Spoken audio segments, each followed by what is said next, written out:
ప్రస్తుతం నేను సీతానగరంలో ఉన్నాను. ఇది తాడేపల్లికి చాలా దగ్గరలో ఉంటుంది అనమాట. తాడేపల్లిలో సీఎం జగన్ ఆఫీస్ ఉంది కదా, ఇల్లు ప్రస్తుతం అదే ఆఫీస్గా నడుపుతున్నారు. దాని పక్కనే ఉన్నాను. ఉదయం నుంచి కూడా హడావిడి నడుస్తుంది. ఇక్కడ వైసీపీకి సంబంధించిన కేంద్ర కార్యాలయం కడుతున్నారు. దాన్ని సిఆర్డీ అధికారులు ఉదయం 5:30 నుంచి కూల్చివేయడం మొదలుపెట్టారు. ఇది యాక్చువల్గా ఈ స్థలం ఏదైతే ఉందో ఇది ఇరిగేషన్ డిపార్ట్మెంట్కి సంబంధించిన స్థలం. దీంట్లో ఇక్కడ ఒక వాటర్ ట్యాంక్ కనుక కట్టినట్లయితే మొత్తం ఈ చుట్టూ ఉన్న ఊళ్ళకి, ఈ సీతానగరం అనే కాదు, ఈ చుట్టూ ఉన్న ఊళ్ళకి వాటర్ని సప్లై చేయొచ్చని ఆళ్ల రామకృష్ణారెడ్డి అప్పుడు ఎమ్మెల్యే ఉన్నారు కదా, వైసీపీకి సంబంధించిన ఎమ్మెల్యే, ఆయన ఐడెంటిఫై చేశారు ఈ స్థలాన్ని. ఇది టోటల్గా 15 ఎకరాల స్థలం ఇది. అయితే దీంట్లో వైసీపీ ఆఫీస్ కనుక కట్టుకున్నట్లయితే అటు జగన్ వైజాగ్ వెళ్ళిపోతే ఆయన ఒకవేళ వాళ్ళు గెలుచుంటే వైజాగ్లో అక్కడ ఒక ఆఫీస్ ఉంది, ఇక్కడ కూడా ఒక ఆఫీస్ కట్టుకున్నట్టయితే మొత్తం ఇక్కడి నుంచి పార్టీని నడిపించవచ్చని కూడా భావించి వైసీపీ ఇక్కడ కేంద్ర కార్యాలయం కట్టడానికి ప్లాన్ చేసింది. అందులో భాగంగానే ఆ వాటర్ ట్యాంక్ పథకం పక్కకు పోయి ఈ 2 ఎకరాలు, ఈ 15 ఎకరాల్లో 2 ఎకరాల బిట్ని లీజుగా తీసుకుంది. సంవత్సరానికి 1000 రూపాయలే, చాలా తక్కువ అన్నట్టు, 33 ఏళ్ల పాటు లీజుగా తీసుకుంది. ఇక్కడ బిల్డింగ్ కట్టడం కూడా మొదలుపెట్టారు.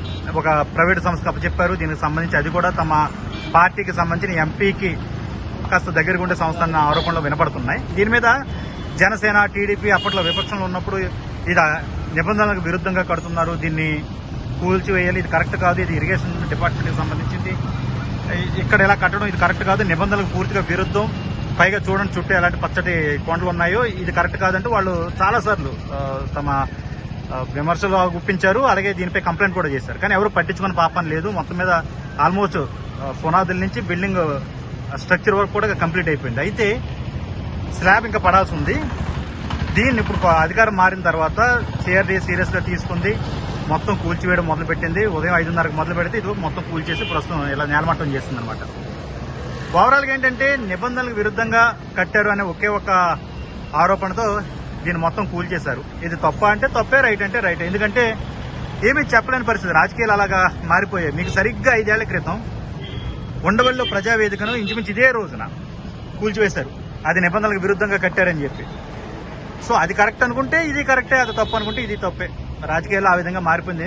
కానీ ఓవరాల్గా అయితే ఒకటి, ఇన్ని ఊళ్ళకి నీళ్ళు ఇచ్చే ఒక పథకంలో నీళ్ళు ఇక్కడ నుంచి మొత్తం అందరికీ కూడా సప్లై అయ్యే ఒక అవకాశం ఉన్న ట్యాంకర్ ఇక్కడ కట్టుంటే ఇంకా బాగుండేది. కానీ దీన్ని ఒక పార్టీ ఆఫీస్గా మార్చేయడం కరెక్ట్ కాదని ఇక్కడ లోకల్ జనం అంటున్నారు, ఊరు వాళ్ళు అంటున్నారు. అయితే ఇంతకాలం వాళ్ళు అధికారంలో వైసీపీ ఉంది కాబట్టి వాళ్ళు మాట్లాడడానికి బయటకు రాలేదు. ఇప్పుడైతే మాత్రం ఈవెన్ కెమెరా ముందుకు రాకపోయినా వాళ్ళైతే రిలీఫ్గా ఫీల్ అవుతున్నారు. ఇక్కడ పార్టీ ఆఫీస్ కనుక కట్టుంటే ఇదిగో తాడేపల్లిలో ఏం జరిగిందో అంటే ఎవరు నటువైపుకి రాకుండా ఒక ముళ్ళ కంచెలు ఎలా చేస్తారు, ఇక్కడ కూడా అలాగే చేసేసేవారేమో అనే వాళ్ళు భయాన్ని అయితే వ్యక్తం చేస్తున్నారు. సో ఓవరాల్గా అయితే